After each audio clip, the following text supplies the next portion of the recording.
ம். So HCF of C square minus D square and C square minus CD. சரியா? So இப்போ இதுக்கு வந்து நம்ம என்ன பண்ணலாம்னா சி ஸ்கொயர் மைனஸ் டி ஸ்கொயர்னால் இப்படி பிரித்து எழுதலாம். C plus D into C minus D. So இதில் வந்து பார்த்திங்கன்னா சி ஸ்கொயர் மைனஸ் சிடின்னு இருக்குங்களா. ஸோ அப்போ சியை வந்துட்டு காமனாக எடுத்துக்கிட்டோம்னா சி மைனஸ் டி. சரிங்களா? இப்போ ஹெச்சிஎஃப்னா நம்ம என்ன பண்ணுவோம், காமனாக இருக்கக்கூடியது தானே பார்ப்போம். ஸோ சி மைனஸ் டி தான் வந்துட்டு இங்கே காமனாக இருக்குது, அதனால் அதை எழுதிட்டோம். அதோடைய பவர் வந்து எழுதிட்டுருக்கீங்களாங்க சார் ஸ்க்ரீனில்? Suppose C minus D smallest power வந்து பார்த்திங்கன்னா 1 தான். ஸோ ஆன்சர் வந்துட்டு C minus D. So next இந்த HCF of x cube plus 1 and x power 4 minus 1ங்களா. இப்போ இதை வந்து பார்த்திங்கன்னா நம்ம 2 மெத்தட்லேயும் வந்து போடலாம். நேற்று நம்ம போட்டோம்ல அந்த மெத்தட்லேயும் வந்து போடலாம், அல்லது ஜஸ்ட் இது எல்லாத்தையும் பிரித்து எழுதி கூட நம்ம மெத்தடில் போடலாம். சரிங்களா? இப்போ நான் நேற்று போட்டு காமிச்ச மெத்தடில் நான் போட்டு காட்டுறேன். இதில் பவர் அதிகமாக இருக்கக்கூடியது எக்ஸ் பவர் 4 மைனஸ் 1, வெளியே எடுக்க வேண்டியது எக்ஸ் கியூப் ப்ளஸ் 1, ஏன்னா இதுதான் வந்து சின்ன பவராக இருக்குது. இப்போ இந்த இடத்துல எக்ஸ் பவர் 4 வரணுமா, அப்போ நம்ம என்ன பண்ணணும்னா எக்ஸால் மல்டிப்ளை பண்ணணும்.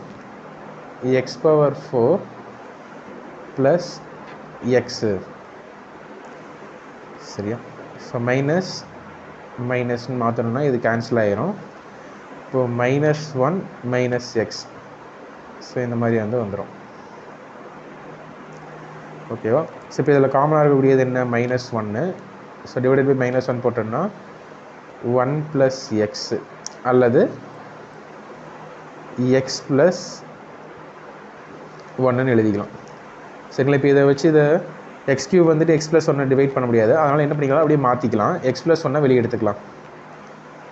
எக்ஸ் ப்ளஸ் 1 வெளியே எடுத்துக்கலாம். உள்ள எக்ஸ் கியூப் ப்ளஸ் 1 வந்துட்டு வெளியே எடுத்துக்கலாம்.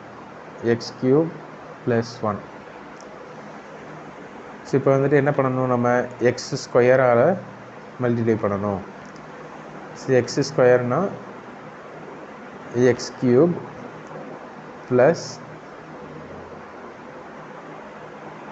X square. So minus minus போட்டோன்னா இது கேன்சல் ஆகிரும். இங்கே வந்து என்ன வரும்னா 1 மைனஸ் எக்ஸ் ஸ்கொயர் வந்து வரும். இப்போ வந்துட்டு மைனஸ் எக்ஸ், சரி மறுபடியும் வந்துட்டு இங்கே என்ன பண்ணலாம்னா ப்ளஸ் 1ஆல், சரி இங்கே எக்ஸ் ஸ்கொயர் தான் இருக்குது, இங்கே எக்ஸ் தான் இருக்குது. அப்போ என்ன பண்ணணும், நம்ம எக்ஸால் மல்டிப்ளை பண்ணணும். ஸோ அப்போ என்ன வரும், எக்ஸ் ஸ்கொயர் ப்ளஸ் 1ன்னு வரும், அல்லது 1 ப்ளஸ் 1 ப்ளஸ் எக்ஸ் ஸ்கொயர் அப்படின்னு வந்து வரும். இதில்